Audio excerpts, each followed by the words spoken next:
Alright, here we are, beautiful FIU, ready to start the Cydia's text assignment. Where's everyone? You didn't hear, bro? There's like a massive pandemic going on. Yeah, people are like dying and stuff, bro. Come on.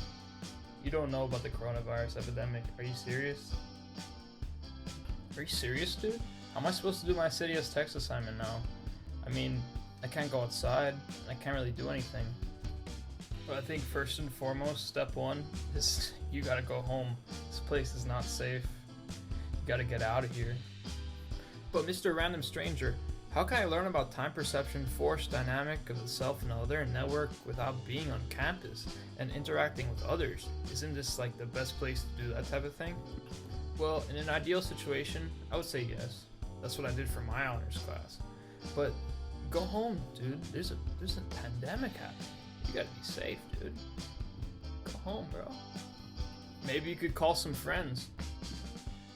So in the wake of a massive national pandemic, he did decide to go home and contact some of his friends and figure out how their lives are being impacted by this travesty. As far as this COVID-19 outbreak, I've noticed examples of xenophobia, particularly against the Asian American community. That's correct.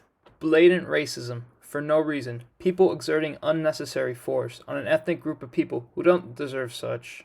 Even the President of the United States has branded the coronavirus as quote-unquote the Chinese virus just because of its origins. Considering how we exert personal agency in relation to the other, we need to consider that racism is a terrible byproduct of such. One of my very good friends, James King, pictured here, has actually been the product of this blatant racism. He was born in South Korea, and he's had a hard time coming here, but he's really settled in well, and I'm really proud of him. In the following clip, he will discuss his struggles and tribulation with racism in his local community. Due to media bias, on the basis of directing blame on the continent of Asia, it has caused mass xenophobia to objects and people originating from there. This impacts myself largely due to my own birthplace, in South Korea. Despite large measures being taken to prevent this presumptive proliferation and spread in the area, I'm still ostracized in terms of the virus spreading from my heritage, a factor inevitably and strictly based on my existence as a person. So how can we combat one of the second biggest viruses resulting from this virus, xenophobia?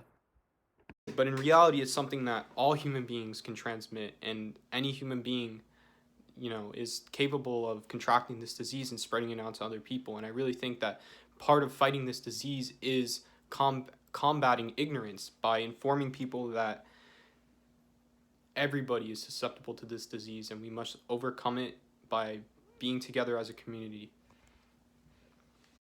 In addition to combating prejudice and xenophobia and racism, there's something else we need to combat.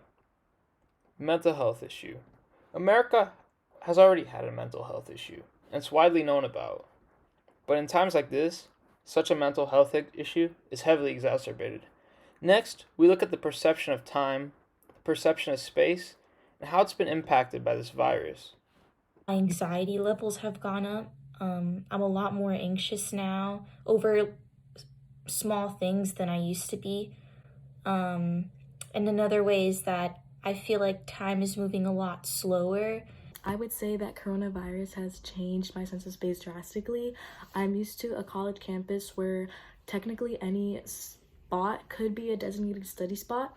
And since returning home, it's made it really difficult because I'm confined to my apartment. This whole virus has really affected my life. I've been inside my house for I want to say 2 weeks now. The most activity I get is just going in my pool and swimming. But other than that, nothing. Besides impacting time, space, anxiety, and freedom, things like my friends Holly, Marina, and Noel said, there's also a conundrum hidden deep within this virus. Something very philosophical. For this perspective, I decided to contact my friend Cream, because I knew he'd have something smart to say about isolation. As someone who heavily indulges himself in the work of Fromm, Huxley, and Kinney, I knew he was the man for the job. We have been in quarantine now for about 3 weeks. due to COVID-19, and I've found myself to have discovered an irony in something called perception. You see, the irony I find in perception is that with all this free time we have, we become much more cognizant of just how much free time we have. We become much more cognizant of not only ourselves and who we are, but in a way we also lose perception of who we are and what we do. I find that it's almost diminishing returns. The more your perception goes up, because of all this time, you have much more time to think about who you are as a person, what you do. For example, before the quarantine, if you went up to somebody and asked them, who are you and what do you do? You get a simple answer. You get their name, and then I'm a student, I'm a worker, I work here, I'm an architect, I'm whatever. But nowadays, that we're not allowed to go to school, we're not allowed to go to our jobs anymore, you begin to lose what you are. Because with all this time, you think a lot more, you become more cognizant, you get to be vis-a-vis, face-to-face with yourself much more.